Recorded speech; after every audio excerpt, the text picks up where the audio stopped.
Hello again everyone, and welcome back to FPG Life. It's just Jonathan here today. Sarah is in the red car up there ahead of us. It's Tuesday the 7th of May and I am out riding the bike for the first time in 2024. Now some people may wonder why it's got to May and it's only our first time or my first time out on the bike, and this is the reason why.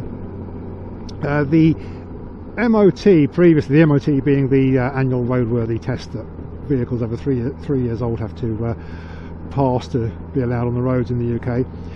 That originally was scheduled for January's, and in common with many people, we take the bike off the road over the winter. And what we had to do last year was kind of take it off the road and then sort of bring it out of hibernation for one day, take it out in crappy weather off to the dealers to get an annual service and MOT. And we thought, well, seeing as the bike's off the road, we have no intention of using it in the January, February, March time. This time round, we'll just leave it off the road for a lot longer, and then when we need to get it, when we feel the need to get back out on the road, we'll get it MOT'd and serviced then. So that's what we've done. Of course, so now the MOT is scheduled now for May instead of January. A much better time of the year to be getting the bike out. So we are off to Virtu Honda in Grantham to get the annual service and the MOT for this thing, and then I shall go home, hopefully tomorrow, get home with an MOT, and I'll be able to get the bike taxed, because that's the other thing we had to do in this country, is if you take a vehicle off the road for a period of time, you have to do a thing called a SORN, which is a statutory off-road notification. So you have to tell the DVLA, the thieves who take your road tax off you each year, you have to tell them that my vehicle's off the road for a few months, so don't come thieving. So currently the bike is off-road. Hopefully I'll get home tomorrow. I'll then be able to tell the thieves that they can have more money off me, and then we'll be fully road legal again, ready to go off on our adventures. Fingers crossed. Just around the bend up here, I'm going to point out a rarity, something that people in this country I just don't ever see. You're going to like this. Sort of around where that van with the stripy back is, you'll see something that is unheard of in this country.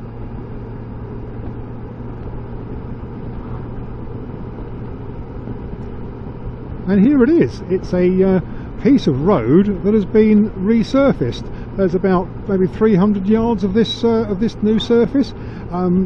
Previously it has been like the rest of the British roads, just covered in cracks and potholes and other blemishes, but it is now an immaculate piece of road.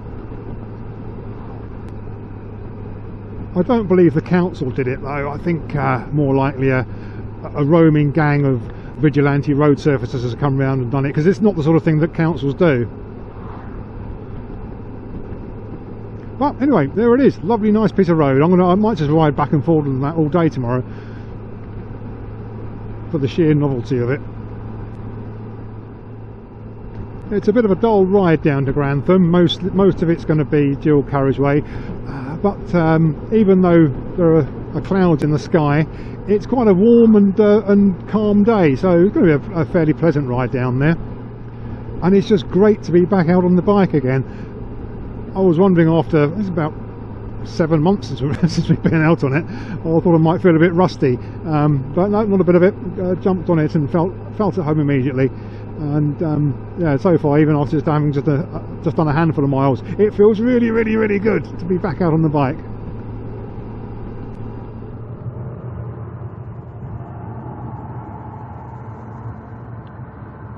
How was your ride, Johnny? It was lovely, thanks, Siri. It's weird not being on the back, looking at you ride and thinking, oh, I wanted to be on that.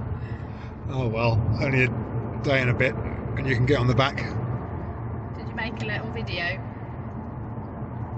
I did make a little video. Did you have a rant about the state of the road? Yes, I did have a rant about the state of the roads. Sort of. I thought you might. Right, we'll go home now then. Pick up the bike tomorrow.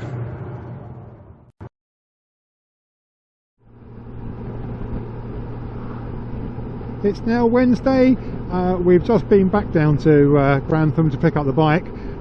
As expected, it passed the MOT without any problem. It's been serviced, and we're heading home to, as I said earlier, to get it to inform the DVLA thieves that they can have more money off me.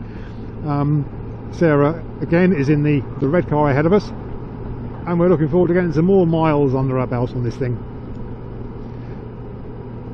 Had a very interesting conversation with the staff down at Virtue Honda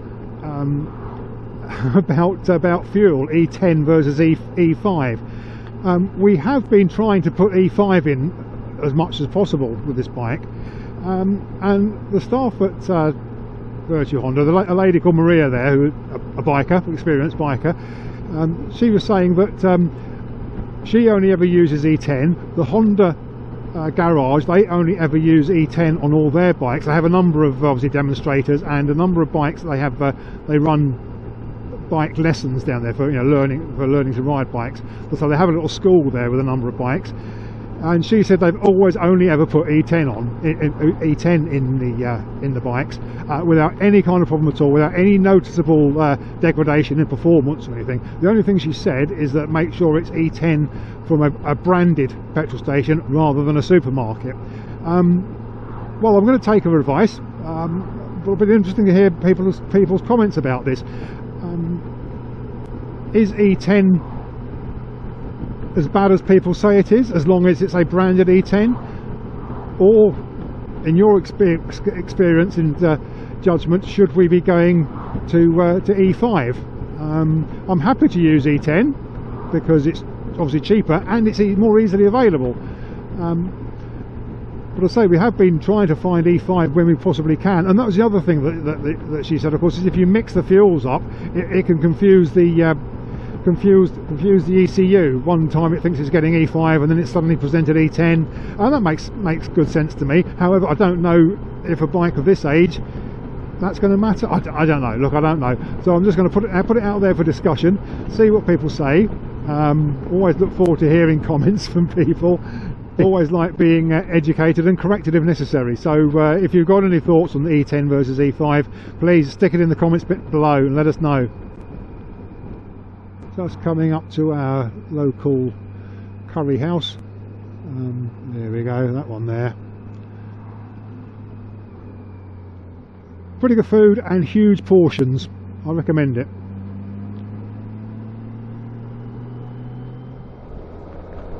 For those of you who are interested, and for those of you who aren't interested, I'm riding through Nottinghamshire, the north part of Nottinghamshire. That's where Sarah and I live. As you can see, beautiful rural agricultural landscape around here. A beautiful. I love living here. It's a really good place to be, I think. Right, we're coming up to this patch of repaired road again. I'm going to see if I can get it on camera a bit better. So you can see, I'm not kidding. You know, I'm not making this up. This is a piece that has actually been resurfaced. Starting here, I don't know if you can see there.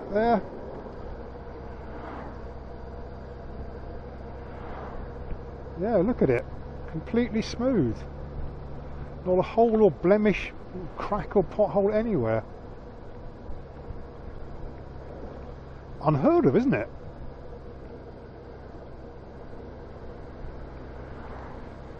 And now we're back onto the old road, which isn't too bad here. Gets a bit worse further on though.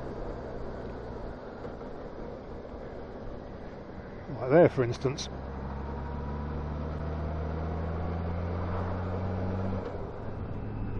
Well, we're nearly home now, so I'll say thank you for watching this short video. Hopefully we'll be back out on the road, both of us, before long, and we'll have some longer, more interesting videos to present to you, hopefully. Okay, thanks again for watching. Bye!